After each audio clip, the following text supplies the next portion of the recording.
Okay, let's talk about that. Is that when things got physical between y'all?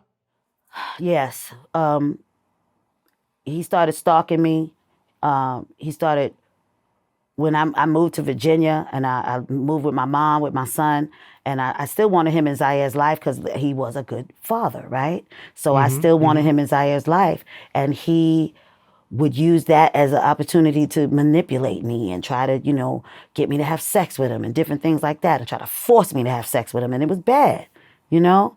And I didn't tell people because they looked at us like this Bonnie and Clyde and power couple and fairy tale. And he bought her a house here and they driving G-Wagon and Hummers and they're just living their best life. But it was all this stuff going on. And here I'm this strong chick saying, put it in your mouth, all this, from Queens and I'm hard. And no way am I in a domestic violence situation, So I didn't want to share that with anyone. So it was tough, you know? It was tough. And I just thought, well, let me just leave him over there. He ended up hooking up with this chick in Memphis. And, he had other women, He ended up hooking up with this chick in Memphis. And she was making money and he was, getting money with her because I stopped wanting to do those cons and I stopped doing the paperwork for him. So he had to get that, he had to still get that adrenaline rush, right? So he had to do that with other women and people and stuff. So, yeah, it came to a head in Atlanta. Came to a head in Okay, Atlanta. so you're living in Atlanta at this point, He actually and was in and Atlanta now before me. He was he in was. Atlanta, back and forth from Atlanta to New York before me, running around Atlanta. I didn't know what he was doing. I didn't really care. I was just kind of glad that he was kind of leaving me alone. And Mm-hmm. I ended up working with this artist, and we needed to come to Atlanta for something, and I kind of liked it. I ran into Rodney Jerkins and Stevie J and all my New Yorkers, and yo, you need to come down here. Oh, I shouldn't have fell for that, but I did. I fell for the banana in the tailpipe with the Georgia, but shout out to everybody that's down here flourishing. But so I ended up, coming, and he and I were kind of still on the outs, but we were still co-parenting, and he helped me move. He was always still getting money, and he helped me move and stuff, and help get us in our little spot. But then, of course, if he helped that, he'd feel like he can come. So he would come every once in a while and everything, and I kind of I didn't want no beef, man. So I was trying to keep stuff cool, but I still was like, nah, we not together. And, that was a problem, you know? So one day I was out with my cousin and he was going through my computer and saw some old messages from some dude. And they were years old at this point, but, we've been married this whole time, right? And even though he was living with a whole other woman at this time, when the messages, I'm his wife.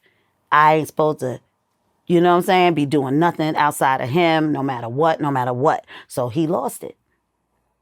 Oh, you cheated on me? And that was the first time that he physically like punched me.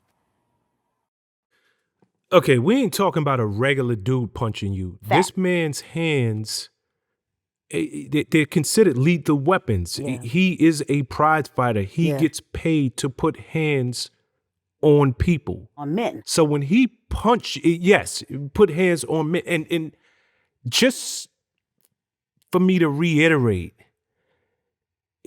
he was a cruiserweight and lightweight champion. So he was no average fighter. Mm-hmm. And not a He little guy. was good Yeah. with his hands. Mm-hmm. And he wasn't a little guy. Mm-hmm. When he punched you, are you knocked out cold? Are you stunned like what the F just hit me? So the thing is, again, con man calculating. He didn't hit me to knock me out or to really hurt me, to put me in the hospital or anything. He hit me to prove that he was in charge. He was in control. I'm his. He hit me just enough to bruise my face, but not break it. He could have easily broke it. If he was in a rage, he could have killed me, right? So you ain't in a rage. You controlled when you did that. That was scary to me, Okay, are we talking when he did that? Are we talking about the fateful night? Or are we talking? We're This is talking This was actually a month prior to him dying.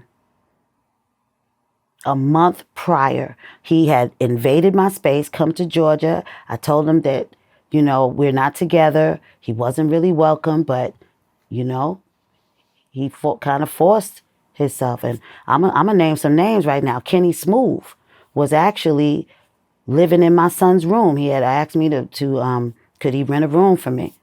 So he was around. Shout to Kenny Smoov. He was around, but he didn't protect me. So he was there that time? Yeah. Okay, but you got to understand. I can understand from Kenny's point of view. You know what? I've forgiven him now. Mm-hmm. But it still hurts. And I said to him, I said, "Why would you leave, bro?" He said, because he says we in there, he booping me, and this dude is like, "Yo, I'm gonna give y'all a minute. I'm gonna go on out to the store." I'm like, "Kenny, please." And he's like, I was like, "Well, at least can you call the police?" Like, what? Bro. Yeah, Kenny ain't want no smoke. And when I asked him about it later, he says, "Well, that dude is a prize fighter." I was like, "I get it." I said, "But guess what? So if it was your sister, you would have walked away?" Nah, right. So that hurt. That hurt me. But, my son was there also. My son was trying to grab him. And that was the first time he put hands on my son, Yeah.